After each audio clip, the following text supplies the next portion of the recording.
Welcome to our channel. నేను మీ లక్ష్మణ్. ప్రస్తుతం మనతో పాటు ప్రముఖ రియల్ ఎస్టేట్ ఎక్స్పర్ట్ రవిప్రసాద్ గారు. సార్ నమస్తే.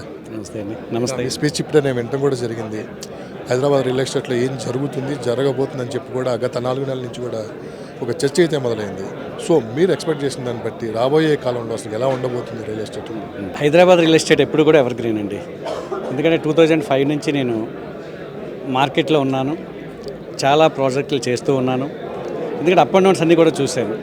ప్రతిసారి కూడా హైదరాబాద్ మార్కెట్ డల్ అయిపోయింది, రేట్లు పడిపోతాయి, మరి ఈజీగా ఉంటుందని చెప్పి కస్టమర్లు అనుకోవడం, తర్వాత ఆ సిచ్యువేషన్ ఓవర్కమ్ అవగానే రేట్లు కూడా డబుల్ అవ్వడం కూడా జరుగుతూ ఉంది. ఇప్పుడు కూడా చాలామంది ఎక్స్పెక్ట్ చేసింది ఏంటంటే ఎలక్షన్ ఇయర్ కాబట్టి ఖచ్చితంగా డల్ ఉంటుంది, తర్వాత పెరుగుతుంది అనుకున్నట్టుగానే కాంగ్రెస్ గవర్నమెంట్ రావడం జరిగింది. మరి రేవంత్ రెడ్డి గారే చీఫ్ మినిస్టర్ ఎవరైతే ఉన్నారో మన తెలంగాణకి, ఆయనే రియల్ ఎస్టేట్ చేస్తూ పైకి వచ్చిన వ్యక్తి కాబట్టి రియల్ ఎస్టేట్ మార్కెట్ని ఆయన పరుగులు పెట్టిస్తానని చెప్పడం జరిగింది. అంచేత హైదరాబాద్ మార్కెట్ అనేది ఎప్పటికీ కూడా డోకా లేదండి, ఖచ్చితంగా మరి మంచి పొజిషన్కి వెళ్ళడం జరుగుతుంది. అంటే ఇప్పుడు ఒక మాట కూడా వినడం జరిగింది, రేపు రాబోయే పార్లమెంట్ ఎలక్షన్ వరకు ఇలానే ఉంటుంది మార్కెట్, కానీ మార్కెట్ అయితే ఎక్కడ డల్ అవ్వదు, తగ్గదని చెప్పి కూడా ఓ చర్చ అయితే నడిచింది. సో దీన్ని బట్టి మీరు రేపు పార్లమెంట్ ఎలక్షన్ తర్వాత ఒకసారి మళ్ళీ మార్కెట్ పెరిగే అవకాశం ఉందంటారు? డెఫినెట్గానండి. ఎందుకంటే నేను హైదరాబాద్ ట్రెండ్స్ నేను గత సంవత్సరాల నుంచి చూస్తూ ఉన్నాను. రెగ్యులర్గా అయితే మనకి అక్టోబర్ అంటే విజయదశమి నుంచి, అంటే అక్టోబర్ నుంచి మే వరకు, అది మే జూన్ వరకు ఎప్పుడు కూడా అది సీజన్ అన్నమాట రియల్ ఎస్టేట్కి మనకి. అదేవిధంగా జనవరి నెల కొంచెం డల్ అవుతుంది, ఫిబ్రవరి నుంచి మళ్ళీ స్టార్ట్ అవుతుంది మే వరకు.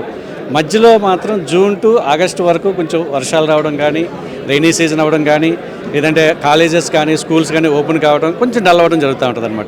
మళ్ళీ అక్టోబర్ నుంచి విజయదశమి నుంచి మళ్ళీ మూవ్మెంట్ స్టార్ట్ అవుతుందండి. ఇప్పుడు కూడా అంటే ఎలక్షన్ టైం కాబట్టి కొంత స్తబ్దుగా ఉన్నమాట నిజం, కానీ రియల్ ఎస్టేట్కి ఎట్టు కూడా డోకా లేదు. కొంతమంది అబ్జర్వ్ చేస్తూ ఉన్నారు, కస్టమర్స్ ఇన్వెస్ట్ చేద్దామా లేదా, గవర్నమెంట్ యొక్క పాలసీ ఎలా ఉంటుంది, ఏ చోట్ల అంటే మనం చెప్పాను ఇందాక మీకు, హైదరాబాద్కి 8 హైవేస్ ఉన్నాయి. ఏ హైవేస్లో మరి గవర్నమెంట్ ముందుగా డెసిషన్ తీసుకుంటుంది, ఎక్కడ ఇండస్ట్రీస్ వస్తున్నాయి, ఎక్కడ కంపెనీలు వస్తున్నాయి, దాంట్లో ఇన్వెస్ట్ చేద్దామా అనే ఆలోచనతో ఉన్నారు. కాబట్టి మనకి పార్లమెంట్ ఎలక్షన్ అయిపోయిన తర్వాత ఒక పాలసీ డెసిషన్ అనేది రావడం జరుగుతుందండి రేవంత్ రెడ్డి గారి నుంచి. ఆయన అన్ని హైవేస్ని కూడా చేద్దామని ఆయన దృష్టిలో ఉన్నాడు. ఎందుకంటే రియల్ ఎస్టేట్ మార్కెటింగ్ ఎప్పుడైతే బాగుంటుందో అన్ని ఇండస్ట్రీస్ బాగుంటాయండి, అన్ని వ్యాపారాలు బాగుంటాయి. ఇప్పుడు గవర్నమెంట్ కూడా కావాల్సింది అదే. ఎందుకంటే కొన్ని పాలసీ మ్యాటర్స్లో మాత్రం ఖచ్చితంగా మరి ఈ గవర్నమెంట్ మంచి డెసిషన్ తీసుకుంటుంది అనుకుంటున్నాం. రాబోయే రోజుల్లో డెఫినెట్గా హైదరాబాదు ఒక మంచి మరి మూవ్మెంట్ రావడం జరుగుతుంది. ఇన్వెస్ట్ చేసిన వాళ్ళకి ఇది రైట్ టైం అండి. ఎందుకంటున్నానంటే ఇప్పుడు స్తబ్దుగా ఉంది కాబట్టి ₹1 తగ్గించి వస్తుంది మన గజం రేటు కానీ, లేదంటే ఎస్ఎఫ్టీ రేటు కానీ. అన్నప్పుడు ఇది ఇన్వెస్టర్స్కి ఇది మంచి టైం, ఆగాల్సిన అవసరం లేదు. డెఫినెట్గా ఈ టైంలో ఇన్వెస్ట్ చేయండి. మీకు వితిన్ 2-3 డేస్లో, 3 మంత్స్లోనే కానీ, ఒక 6 మంత్స్లో కానీ ఎప్రిసియేషన్ రావడానికి కూడా అవకాశం ఉంది. సార్ మీరు 8 హైవేస్ ఉన్నాయన్నారు. ప్రజెంట్ 8 హైవేస్లో గ్రోత్ రేట్ ఎలా ఉంది? అంటే ఎక్కువ ఒక ప్రాంతం ఒక విధంగా అభివృద్ధి చెందుతుంది, మరొక ప్రాంతం రేట్లు కొంచెం అటు ఇటుగా ఉన్నాయి. సో ఓవరాల్గా తీసుకున్నామంటే ఏ హైవేకి ఎంత డిమాండ్ ఉంది? మంచి క్వశ్చన్ అండి ఇది. ఎందుకంటే హైవేస్లో ఎప్పుడూ కూడా మనకి యాక్చువల్గా ఒక ఇండస్ట్రీస్ కానీ, కంపెనీస్ కానీ, ట్రాన్స్పోర్టేషన్ కానీ, ఇవన్నీ కూడా ఏ హైవేస్కి ఉంటాయో, అంటే జనసమ్మర్దత పెరిగే కొద్దీ మనకి హైవేలో మనకి ఎప్రిషియేషన్ రావడం జరుగుతుందండి. నేను చెప్పాను ఇందాక, విజయవాడ హైవే ఫస్ట్ అండి. ఎప్పుడో గతంలో ఒక 40-50 సంవత్సరాల క్రితం మరి విజయవాడ హైవే అంటే ఆంధ్రా నుంచి లింక్ రోడ్డు కాబట్టి అక్కడ వెంచర్లు బాగా వచ్చాయండి. రామోజీ ఫిల్మ్ వచ్చిన తర్వాత పీక్ స్టేజ్కి వెళ్ళింది. తర్వాత అది స్తబ్దుగా అయిపోయింది. ఎందుకంటే ఇండస్ట్రీస్ ఏమి రాలేదు అక్కడ, ఓన్లీ ఫిల్మ్ సిటీ ఉంది కానీ అక్కడ ఎంప్లాయ్మెంట్ ఏం పెరగలేదు. తర్వాత మనకి ఇంటర్నేషనల్ ఎయిర్పోర్ట్ బెంగళూరు హైవే రాగానే అక్కడ ఒక మూవ్మెంట్ అనేది క్రియేట్ అయిందండి. బెంగళూరు హైవేలో మొత్తం షాద్ నగర్, శంషాబాదు మొత్తం అదంతా కూడా చాలా తక్కువ రేట్లోంచి ఉన్నది ఒకేసారిగా మూవ్మెంట్ వచ్చింది బెంగళూరు హైవే. ఎందుకంటే నేను బెంగళూరు హైవేలో 2005 నుంచి చేస్తూ ఉన్నాను. ఎప్పుడు కూడా ఎవర్ గ్రీన్, ఒకసారి హై అయిపోవడం మళ్ళీ డౌన్ అయిపోవడం అనేది ఎప్పుడు జరగలేదు. ఇప్పుడు కూడా అది ఎవర్ గ్రీన్. నేను ఇష్టపడే వెంచర్ హైవే కూడా బెంగళూరు హైవే. తర్వాత మనకి శ్రీశైలం హైవే అండి. అక్కడ మనకి ఆదిబట్ల మీకు టీసీఎస్ కానీ, ఇండస్ట్రీస్ కానీ రావడం, విమానయాన విడిభాగాలు తయారు చేసే సంస్థ రావడం, అలాగే ఔటర్ రింగ్ రోడ్ రావడం, ఇవన్నీ కూడా చేస్తే మేము ₹2,000 గజం అమ్మింది మీకు 10,000, 15,000, 25,000, ఈరోజు ₹30,000 వరకు స్టాగ్నెంట్ అయ్యి ఉందండి. సాగర్ హైవే నేను చెప్పింది, ఆదిబట్ల ఇటువైపు అంటే ఆ తర్వాత మళ్ళీ మీకు వరంగల్ హైవే నరసింహస్వామి టెంపుల్ని ఎప్పుడైతే డెవలప్ చేయడం మొదలుపెట్టారో వరంగల్ హైవేలో మనకి వరంగల్ హైవే నుంచి డెవలప్ అవుతూ వస్తుంది, ట్రై సిటీగా డెవలప్ అవుతుంది. వరంగల్, హన్మకొండ, మీకు కాజీపేట, హైదరాబాద్ నుంచి డెవలప్మెంట్ అవుతుంది. సెంట్రల్లోనేమో యాదగిరిగుట్ట ఉంది, అక్కడ డెవలప్మెంట్ చేస్తూ ఉన్నారు. ఎన్ని ఐటీ పార్క్స్ కానీ ఇవన్నీ కూడా కేటీఆర్ గారు లాస్ట్ టైం అనౌన్స్ చేయడం జరిగిందండి. అది కూడా ఒకనొక స్టేజ్లో అది డెవలప్మెంట్కి ఆ హైవే కూడా మంచిగా జరిగింది. తర్వాత లేటెస్ట్గా మనకి ముంబై హైవే అండి. ఎందుకంటే అక్కడ నిమ్స్ అని ఒకటి 19,000 ఏకర్స్తో సెంట్రల్ గవర్నమెంట్ అనౌన్స్ చేయడం, అక్కడ మనకి మంచి మంచి ఇండస్ట్రీస్ రావడం, జహీరాబాద్ వరకు ఈరోజు సిటీ నుంచి ఒక మంచి మూమెంట్ అక్కడికి రావడం జరుగుతుందండి. రాబోయే రోజుల్లో మీకు నెక్స్ట్ 10 ఇయర్స్లో అద్భుతమైన ప్రగతి ముంబై హైవేలో ఉందండి. ఆ విధంగా ఆ హైవే కూడా మనకి ఇబ్బందిగా మంచిగానే డెవలప్ అవ్వడానికి ఛాన్సెస్ ఉన్నాయి. అంటే ఇక్కడ ఎక్కడైనా ఇన్వెస్ట్ చేసుకోవచ్చండి. ఇకపోతే మనకి ఇటు షామీర్పేట మెదక్ హైవే కానీ, షామీర్పేట హైవే కానీ ఇవన్నీ కూడా మనకి సిటీకి దగ్గరలో ఉన్నవి. ఎందుకంటే జనసమర్థంగా ఉన్నది. సిటీలో మనం కొనాలనుకుంటే మన చేతులు దాటిపోయిన రేట్లు ఉన్నాయి. ఒక మధ్యతరగతి వ్యక్తులు ఎవరూ కూడా అక్కడ ఇన్వెస్ట్ చేసే పరిస్థితి లేదు. అంచేత ఖచ్చితంగా అవుట్కట్స్కి వెళ్ళాల్సిందే. ఒక 40-50 కిలోమీటర్ల వరకు ఇప్పుడు రన్ అవుతూ ఉంది. అంటే వెంచర్లు కానీ అందుబాటులో ధరలు ఉన్నాయి. రాబోయే రోజుల్లో 100 కిలోమీటర్స్ వరకు హైదరాబాద్ డెవలప్ అవుతుందండి. ఈ 100 కిలోమీటర్స్ డిస్టెన్స్లో ఎవరు ఇన్వెస్ట్ చేసినా కూడా మంచి ఇన్వెస్ట్మెంట్ అవుతుంది. ఒక 5 ఇయర్స్లో డబుల్ అవ్వడానికి ఛాన్సెస్ ఉన్నాయండి. 100 కిలోమీటర్స్ మీరు అన్నారు. ఇప్పటికే RRR సంబంధించి కూడా ప్రభుత్వం కీలకమైన నిర్ణయాలు తీసుకుంటూ ముందుకెళ్తుంది. సో RRR కింద కంప్లీట్ అయిపోతాయి. సో ఆ చుట్టుపక్కల ప్రాంతాలు రేట్లు ఎలా ఉంటాయి, నిజంగానే డెవలప్మెంట్స్ ఏ విధంగా, అంటే మనం అనుకుంటాం 5 to 10 years అని చెప్పి అనుకుంటున్నాం. ఈ గ్రోత్ ఎలా ఉంటుంది సార్ నిజంగానే అది కంప్లీట్? షూర్ అండి. ఎందుకంటే మంచి క్వశ్చన్ అండి ఇది. ఎందుకంటే రేవంత్ రెడ్డి గారు దీని మీద ఒక విజన్ ఉందండి. ఆయన 3 క్లస్టర్స్గా దీన్ని డెవలప్ చేయాలనుకున్నాడు. ఎందుకంటే మనకు తెలుసండి, మనకి GHMC పరిధి అనేది మనకి తెలుసు. మనకి హైదరాబాద్ దాంట్లో GHMC పరిధి ఉంటుంది. అది దాటిన తర్వాత 55 కిలోమీటర్స్ వరకు HMDA పరిధి ఉంది. ఆ 55 నుంచి తర్వాత ఏదైతే ఉందో అంతా DDCP లేఅవుట్, DDCP పరిధిలోకి వస్తుంది. ఆ లేఅవుట్లన్నీ చేయాల్సి వస్తుంది. ఒక యాదగిరిగుట్ట పరిసర ప్రాంతాల్లో ఒక 5 కిలోమీటర్ డిస్టెన్స్లో YTDA అనేది ఒక పెట్టడం జరిగింది. ఆ పరిధిలో అక్కడ వెంచర్లన్నీ కూడా దాంట్లో చేస్తూ ఉంటారు. ఇంకా ఈయన వచ్చిన తర్వాత, కాంగ్రెస్ గవర్నమెంట్ వచ్చిన తర్వాత 3 భాగాలుగా, అంటే 3 క్లస్టర్లుగా డివైడ్ చేయడం జరిగిందండి.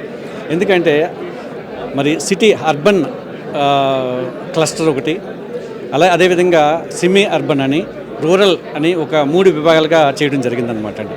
అంటే RRR అనేది లాస్ట్ వస్తుంది. RRR తర్వాత ఒక సిచ్యువేషన్ వస్తుంది అండి. ఎందుకంటే ముందుగా మనం చేసేది ఏంటంటే రీజనల్ రింగ్ రోడ్ అనేది సెంట్రల్ గవర్నమెంట్ నుంచి తీసుకోవడం, అది 55-60 కిలోమీటర్ల డిస్టెన్స్లో చేయడం జరుగుతూ ఉంది. దానికి 100 మీటర్లు డిస్టెన్స్లో రైల్వేదండి, మనకి లోకల్ ట్రైన్ కూడా ఏర్పాటు చేయడం జరుగుతుంది. దానివల్ల ఏంటంటే ట్రాన్స్పోర్టేషన్ ఈజీ అవుతుందండి. హైవేస్ అన్నీ కూడా కలుస్తూ ఉన్నాయి. బెంగళూరు హైవే కానీ, ఇటు విజయవాడ హైవే కానీ, ముంబై హైవే కానీ, ఇవన్నీ కూడా శ్రీశైలం హైవే, ఇవన్నీ కూడా దానికి అనుసంధానంగా ఉంటాయి. మొత్తం మెట్రో దీనికి ఏదైతే ఉందో మనకి దానివల్ల ఏమవుతుందంటే అండి, జనసమర్థం పెరుగుతూ ఉంటుంది. డిస్టెన్స్ అనేది మనకి ప్రాబ్లం కాదు. ఇప్పుడు మనం ఏం చెప్తామంటే 10 మినిట్స్ డ్రైవ్ అని, 15 మినిట్స్ డ్రైవ్ అని, 20 మినిట్స్ డ్రైవ్ అని చెప్తూ ఉంటాం. ఎయిర్పోర్ట్ అనేది ఒక పక్కన ఉంది, రైల్వే జోన్స్ రెడీ అవుతున్నాయి, మెట్రో కూడా ఎక్స్టెండ్స్ అవుతూ ఉంది. అదేవిధంగా మనకి లోకల్ ట్రైన్స్ కూడా డెవలప్ చేస్తూ ఉన్నారు, ఇండస్ట్రీస్ పెరుగుతూ ఉన్నాయి. అందువల్ల మనకి నేను ఎందుకు అంటానంటే 100 కిలోమీటర్స్ వరకు ఎప్పుడైతే ఈ గవర్నమెంట్ కానీ స్టాండర్డ్గా ఉండి 5 ఇయర్స్లోనూ ఆయన అనుకున్నది కానీ లక్ష్యం ప్రకారంగా దీన్ని డెవలప్ చేసి ఉంటే RRR నుంచి ORR వరకు ఒక క్లస్టర్గా డివైడ్ చేశారండి. మరి ORR నుంచి ముందు సిటీ వరకు కూడా ఒక క్లస్టర్గా, అంటే హైరైజ్ అపార్ట్మెంట్స్ ఇవన్నీ కూడా డెవలప్ చేస్తూ ఉన్నారు. ఈ మధ్యలోనే కూడా టౌన్షిప్స్ జరుగుతున్నారు. తర్వాత RRR తర్వాత అంతా కూడా మళ్ళీ లో బడ్జెట్లో, అంటే సామాన్య మానవుడు కూడా కొనుక్కునే విధంగా లేఅవుట్లన్నీ డెవలప్ చేయడం జరుగుతుందండి. అందువల్ల 100 కిలోమీటర్స్ వరకు ఎట్టి పరిస్థితుల్లో దీన్ని డోకాలేదు. ఈ గవర్నమెంట్ కూడా మరి రియల్ ఎస్టేట్కి మంచి సపోర్ట్ చేసి అందరూ కూడా ఇన్వెస్ట్ చేసుకునే అవకాశాన్ని కల్పిస్తుందని నేను భావిస్తున్నాను. ఒక విషయం స్పష్టంగా చెప్పండి, చెన్నై, ముంబై, బెంగళూరు, పూణే ఈ ప్రాంతాలతో పోల్చుకుంటే హైదరాబాద్ కాస్ట్ ఆఫ్ లివింగ్ ఎలా ఉంది? అసలు సామాన్య ప్రజలకు అందుబాటులో ధరలు ఉన్నాయని మీరు మనం భావించవచ్చు? ఖచ్చితంగానండి. ఎందుకంటే మిగతా సిటీస్తో పోల్చుకుంటే అటు బెంగళూరు కానీ, ముంబై కానీ హయ్యెస్ట్ కాస్ట్ ఆఫ్ లివింగ్ అండి. హైదరాబాద్లో మేము వచ్చినప్పుడు చాలా తక్కువ అండి. నేను 2005లో వచ్చినప్పుడు కూకట్పల్లిలో నేను దిగినప్పుడు 4,50,000కి నాకు డబుల్ బెడ్రూమ్ ప్లాట్, కొత్త ప్లాట్ దొరుకుతుంది. అదే నేను ఒక 2 ఇయర్స్లోనే నేను 24 లక్షలు పెట్టి కొనాల్సి వచ్చింది. అంటే 2 ఇయర్స్లోనే చేంజ్ వచ్చిందండి. అంటే డెవలప్మెంట్ అవుతా ఉంది. ఒక చిన్న ఎంప్లాయీ కూడా 5,000 సంపాదించుకున్న ఎంప్లాయీ కూడా ఇక్కడ బ్రతకొచ్చు. ఎందుకంటే మనకి ఆ రేంజ్లో కూడా రెంట్లకి సంబంధించింది ఉంటుంది. కొంచెం డిస్టెన్స్కి వెళ్ళాల్సి వస్తుంది అనమాట. అందువల్ల ఎక్కడ కూడా ఇబ్బంది పడాల్సిన అవసరం లేదు. 5,000 రూపాయల నుంచి 5 లక్షల రూపాయలు సంపాదించే వాళ్ళు కూడా వాళ్ళ పరిధిలో ఇక్కడ బ్రతకడానికి అవకాశం ఉందండి. ఎవరైనా సరే మనకి హైదరాబాద్ అనేది కన్న తల్లి లాంటిది. ఎంతమంది వచ్చినా ఏ స్టేట్ నుంచి వచ్చినా కూడా ఇక్కడ బ్రతకడానికి అవకాశాలు ఉన్నాయి. ఇండస్ట్రీస్ ఉన్నాయి. స్కిల్ లేబర్ అవ్వచ్చు, అన్స్కిల్డ్ వాళ్ళు అవ్వచ్చు, లేదంటే సాఫ్ట్వేర్ కంపెనీలు అవ్వచ్చు, ఐటీ ప్రొఫెషనల్స్ అవ్వచ్చు, ఎవరైనా ఇక్కడ బ్రతకడానికి అవకాశం ఉంది. దట్టు రియల్ ఎస్టేట్ మార్కెటింగ్ అభివృద్ధి చెందిన కొన్ని లక్షల మంది నిరుద్యోగులకి రియల్ ఎస్టేట్ మార్కెటింగ్ కూడా ఇక్కడ మరి ఉపాధి కల్పిస్తూ ఉందండి. అందుచేత హైదరాబాద్కి డోకా లేదు. కాస్ట్ ఆఫ్ లివింగ్ కూడా తక్కువగానే ఉంది. సో లో బడ్జెట్ ఉన్న వాళ్ళు, మిడిల్ క్లాస్ పీపుల్ అసలు ఎటువైపు చూడాలి, ఎక్కడ ఇన్వెస్ట్ చేయాలి, వాళ్ళకు ఉన్న బడ్జెట్లో అని చెప్పి ఒక కన్ఫ్యూజ్ వాతావరణంలో ఉన్నారు. సో హైదరాబాద్ అయితే బెస్ట్ ప్లేసెస్ ఎక్కడ ఉన్నాయండి లో బడ్జెట్లో? డెఫినెట్గానండి. ఎందుకంటే ఇప్పుడు సాధారణంగా మధ్యతరగతి వ్యక్తులు కానీ, లేదంటే ఇప్పుడిప్పుడే పైకి వస్తున్న వ్యక్తులు కానీ సంపాదించిన డబ్బుల్ని ఒక 4 రకాల వేజ్లో ఆలోచిస్తారండి. ఈరోజు నా దగ్గర డబ్బులు ఉన్నాయి, 10 లక్షలు ఉంది అంటే ఫస్ట్ ఆప్షన్ వచ్చి బ్యాంకులో దాచుకోవాలనుకుంటాడు, ఫిక్స్డ్ డిపాజిట్ చేయాలనుకుంటాడు, ఇంట్రెస్ట్ వస్తుంది కదా ఉద్దేశంతో. కానీ ఈరోజు రేట్ ఆఫ్ ఇంట్రెస్ట్లు ఎంత తక్కువలో ఉన్నాయో మీకు అందరికీ తెలుసు.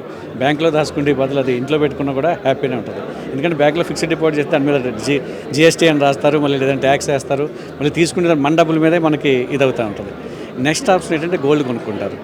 గోల్డ్ కొనాలన్నా కూడా మనకి అది ఇన్వెస్ట్మెంట్ పర్పస్లో గోల్డ్ కొనలేమండి. మనకు అవసరానికి తగ్గట్టు కొంత కొనుక్కోగలుగుతాం. మిగతాది గోల్డ్ కొని మనం దాచుకుని మళ్ళీ బ్యాంకులోనో లేకపోతే లాకర్లోనో పెట్టుకుని దానికి మళ్ళీ రెంట్ కట్టాల్సిన పరిస్థితి వస్తుంది. అంటే గోల్డ్ ఇన్వెస్ట్మెంట్ కూడా అంత కాదు.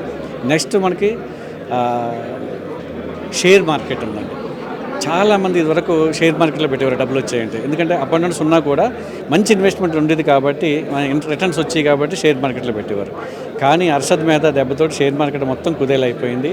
దాన్ని రిస్క్ ఎక్కువ ఉంటుంది అని దాంట్లో కూడా జోలికి వెళ్ళట్లేదండి. ఇక నెక్స్ట్ ఆప్షన్ ఏంటంటే ల్యాండ్ అండి. ల్యాండ్ అనేది ఎవర్ గ్రీన్ అండి. ఎందుకంటే ల్యాండ్ ఈజ్ లిమిటెడ్. ఆ భూమి అనే గ్రహాన్ని మనం పెంచలేము. కానీ జనాభా విపరీతంగా పెరుగుతూ ఉంది.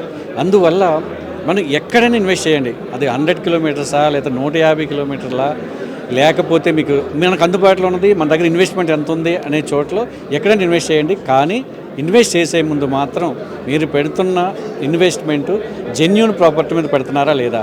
ఎందుకంటే మనకి ఈరోజు రేరా అనేది వచ్చింది సెంట్రల్ గవర్నమెంట్ నుంచి. ఖచ్చితంగా రేరా ప్రాజెక్టులో పెట్టండి. అప్రూవ్డ్ ప్రాపర్టీ డిటిసిపియా, హెచ్ఎండి అయినా, వైటీడీ అయినా ఏదైతే ఉందో దాంట్లో ఇన్వెస్ట్ చేయండి.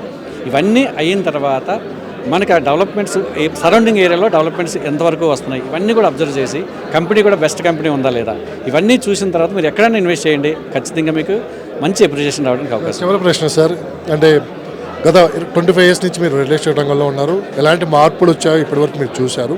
గత 10 సంవత్సరాల నుంచి తీసుకున్నామంటే హైదరాబాద్లో ఎలాంటి చేంజెస్ జరిగాయి, రియల్ ఎస్టేట్ గ్రోత్ ఏ విధంగా పెరిగిందని చెప్పొచ్చు. రాబోయే కాలంలో ఎలా ఉంటుంది, అసలు రియల్ ఎస్టేట్లో ఎలాంటి మార్పులు చేర్పులు చేకూరే అవకాశం ఉంది?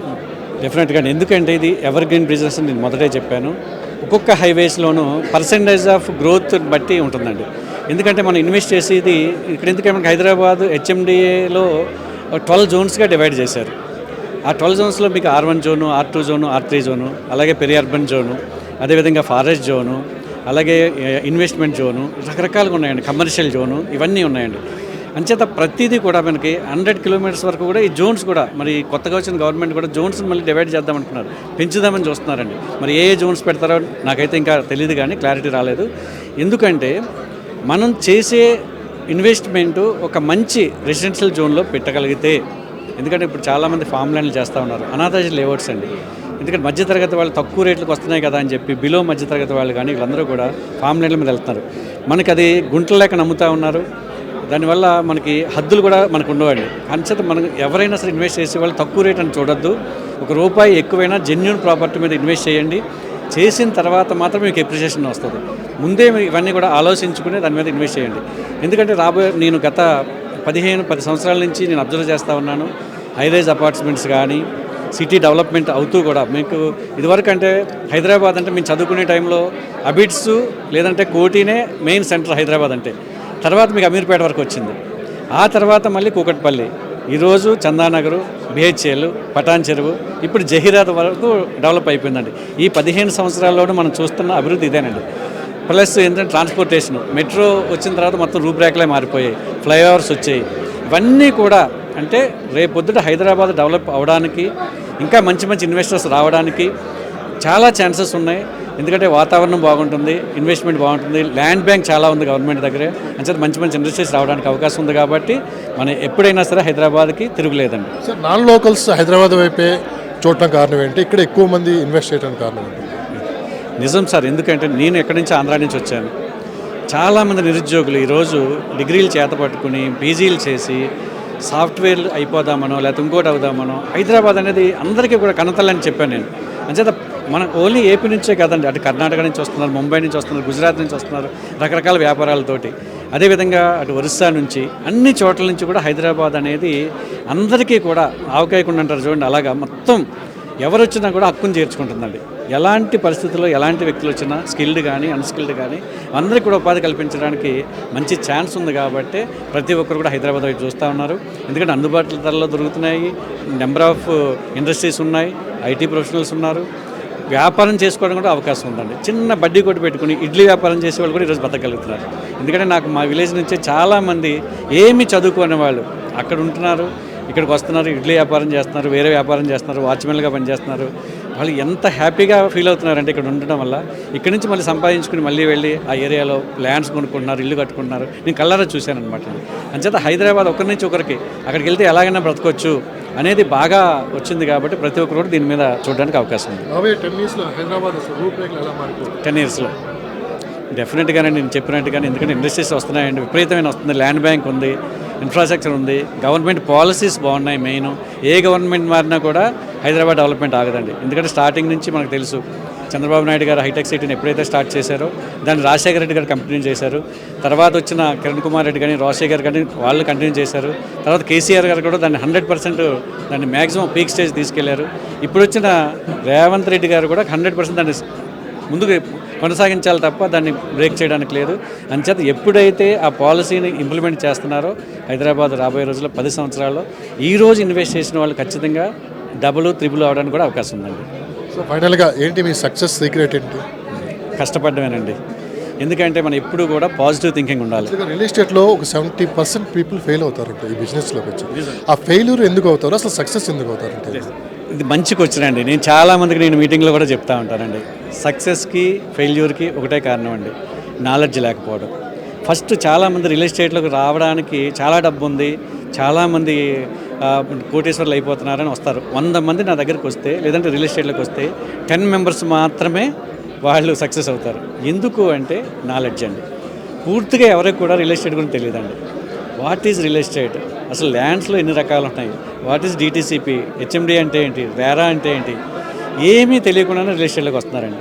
వచ్చి రావడం అయితే బిజినెస్ అవుతుంది. ఎందుకు అంటే కస్టమర్ని కలుపుతున్నారు, కంపెనీ కలుపుతున్నారు, డబ్బులు వచ్చేస్తున్నాయి, ఇదే రియల్ ఎస్టేట్ అనుకుంటున్నారు. కానీ రియల్గా వాడు ఎవరైతే ఒక సబ్జెక్ట్ నేర్చుకుని, నాలెడ్జ్ నేర్చుకుని అసలు వాట్ ఈజ్ రియల్ ఎస్టేట్ అని తెలుసుకుంటారో, ఆ సరౌండింగ్ డెవలప్మెంట్స్ కానీ మీరు అడిగిన క్వశ్చన్స్ ఏవైతే ఉన్నాయో ఇవన్నీ కూడా ఎప్పుడైతే మనం తెలుసుకోగలుగుతామో, గవర్నమెంట్ పాలసీలు అండి. ఎందుకంటే రెవెన్యూ జీవోస్ ఎప్పటికప్పుడు మారుతూ ఉంటాయి, అప్డేట్ అవుతూ ఉండాలి. నేను ఎప్పుడో జనచైతన్యంలో నేను పనిచేసినప్పుడు పంట పొలాలు చూపించి మేము అమ్మేవాళ్ళం. అంటే ఆ పంట పొలాలు చూపిస్తే ఇదంతా మందే అని చెప్పేవాళ్ళం. ఓ లేఅవుట్లో బుక్ చేసుకునేవాళ్ళం. అందరికీ ఈస్ట్ ఫేసింగ్లే, అందరికీ నార్త్ ఈస్ట్లే. కానీ అది రాంగ్. తర్వాత ఏమైందంటే కస్టమర్లో అవేర్నెస్ వచ్చింది, గవర్నమెంట్ పాలసీలు తీసుకొచ్చాయి, పంచాయతీ లేఅవుట్లు అనేవి లేవు, అన్నీ కూడా అప్రూవల్ తీసుకోవాలి, ఒక నామ్స్ అనేది ఫ్రేమ్ చేసిందంటే హెచ్ఎండిఏకి ఈ రూల్స్ ఉంటాయి, డిటీసీపీకి ఈ రూల్స్ ఉంటాయి. ఇవన్నీ కూడా ఎవరైతే మార్కెటింగ్లో వస్తున్నారో వీళ్ళందరూ ముందు తెలుసుకోవాలండి. తెలుసుకున్న తర్వాత మార్కెట్లోకి వెళ్ళండి. 1 మంత్ పట్టచ్చు, 2 మంత్ పట్టచ్చు. నాలెడ్జ్ అనేది నేర్చుకున్న తర్వాత మీరు కస్టమర్ దగ్గరికి వెళ్ళండి, కస్టమర్ని కన్విన్స్ చేయండి, నిజాలు చెప్పండి. కస్టమర్కి అబద్ధాలు చెప్పి ఏదో కొనిపించేద్దాం కదా అనుకుంటే మాత్రం మీరు సక్సెస్ కాలేరు, అది తాత్కాలికంగా మాత్రమే ఉంటుంది. నిజాలు చెప్పి ఉన్నట్టుగా చెప్పగలిగితే కస్టమర్ కూడా అర్థం చేసుకోగలుగుతాడు. వాళ్ళు కూడా కస్టమర్లు అనేవాళ్ళు ఈరోజు చాలా తెలివైన వాళ్ళు. మనం చెప్పింది పూర్తిగా నమ్మట్లేదండి. గూగుల్ తెలి మన చేతిలో ఉంది కాబట్టి వాళ్ళు ఎప్పటికప్పుడు ఎక్కడ రేట్లు పెరుగుతున్నాయి, ట్రెండ్స్ ఎలాగ ఉంది, ట్రెండ్స్ ఎలాగ మారుతున్నాయి, వీళ్ళు చెప్పింది నిజమా కాదా ఇవన్నీ అబ్జర్వ్ చేస్తున్నారు.